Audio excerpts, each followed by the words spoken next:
Hey, smoking so I don't feel like I'ma die. Yeah.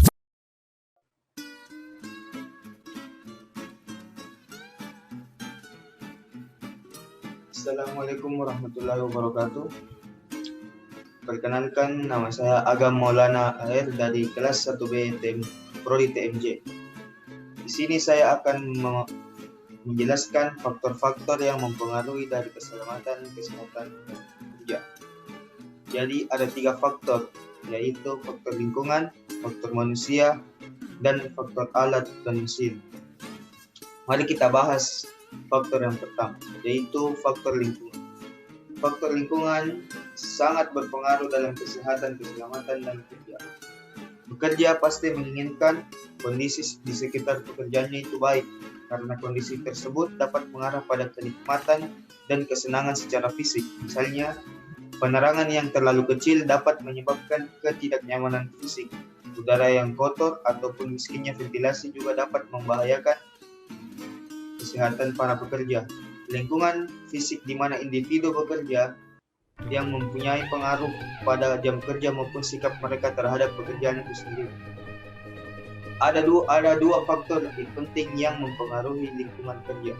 Yang pertama itu adalah kondisi fisik, kondisi kerja merupakan keadaan kerja dalam perusahaan yang meliputi penerangan tempat kerja, penggunaan warna, pengaturan suhu udara, kebersihan, dan pengaturan.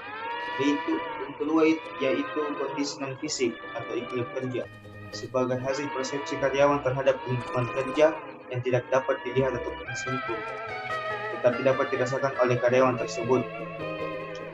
Maksudnya itu adalah kondisi antar karyawan, hubungan antar karyawan maupun hubungan antar atasan.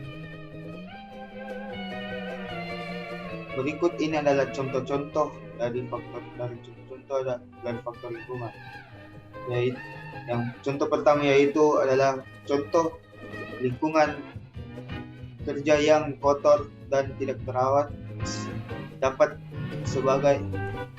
bisa menjadi tempat berkembang biaknya kuman dan bakteri yang dapat membahayakan para pekerja.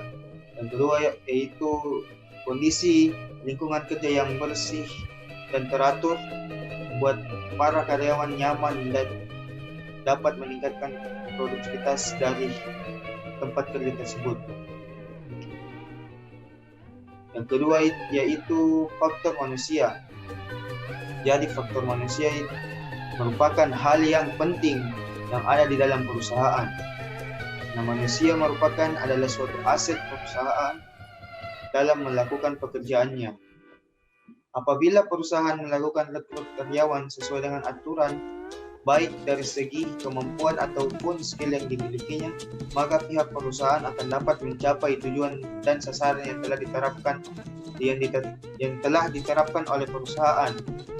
Hal ini berhubungan dengan job analysis, kemudian dilanjutkan dengan menggunakan deskripsi jabatan dan spesifikasi jabatan.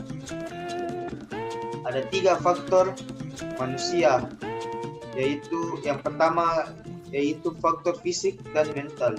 Kurangnya penglihatan atau pendengaran, otot yang lemah, reaksi mental yang lambat, lemah jantung atau organ lain, emosi dan saraf yang tidak stabil, serta lemah badan dapat mempengaruhi produktivitas dari tempat kerja tersebut. Yang kedua yaitu pengetahuan dan keterampilan. Kurang memperhatikan metode kerja yang aman dan baik, kebiasaan yang salah, dan kurang pengalaman dapat membahayakan orang di sekitarnya maupun dirinya sendiri.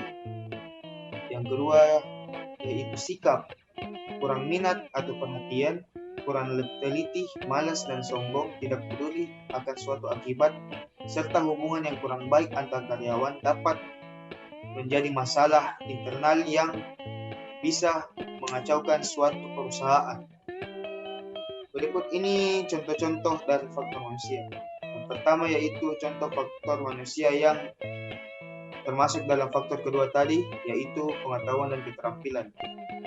Pada gambar ini kita dapat melihat karyawan atau pekerja yang asal-asalan yang dapat membahayakan dirinya dan juga orang di sekitarnya. Tidak memakai safety yang memadai juga dapat berakibat fatal baginya. Dibandingkan dengan contoh kedua, yaitu pekerja yang mengerti akan pekerjaannya sehingga menggunakan safety yang lengkap sehingga dapat terhindar dari kecelakaan kerja. Baik, kita masuk ke faktor ketiga, yaitu faktor alat dan mesin. Faktor alat dan mesin merupakan salah satu hal yang penting yang harus diperhatikan di dalam perusahaan, karena mesin merupakan alat yang paling sering berada di sekitar manusia. Apabila mesin yang digunakan tidak sesuai ataupun orang yang menggunakannya tidak mahir, dapat menimbulkan kecelakaan kerja. Maka dari sebab itu perusahaan haruslah selalu mengawasi mesin yang digunakannya. Mesin yang sudah tidak layak pakai juga dapat membahayakan para pekerja. Maintenance yang rutin sangat dianjurkan demi menghindari hal-hal yang tidak diinginkan. Berikut adalah faktor-faktor alat dan mesin. Yang pertama itu penerangan yang kurang. Maksudnya kondisi dalam penerangan yang kurang juga termasuk dalam faktor lingkungan, yaitu kondisi dari tempat kerja tersebut. Apabila pencahayaan yang kurang dapat membahayakan pekerja yang mengoperasikan alat atau mesin di suatu perusahaan.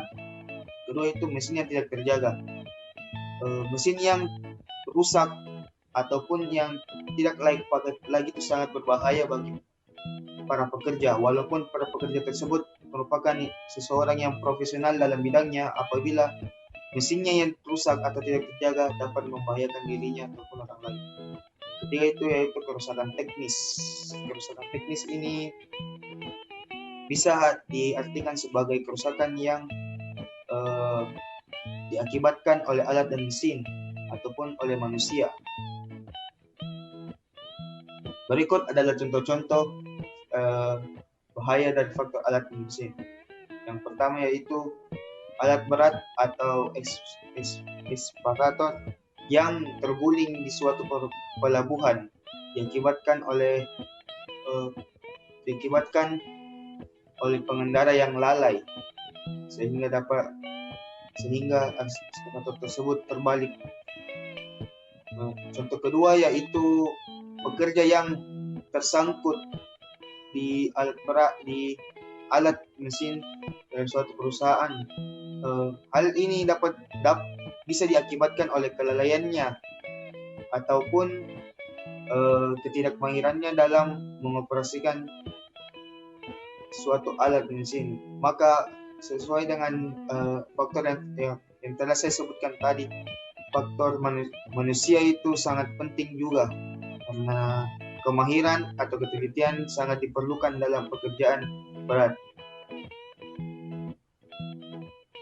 Nah, mungkin sekian yang dapat saya paparkan. Terima kasih. Assalamualaikum warahmatullahi wabarakatuh.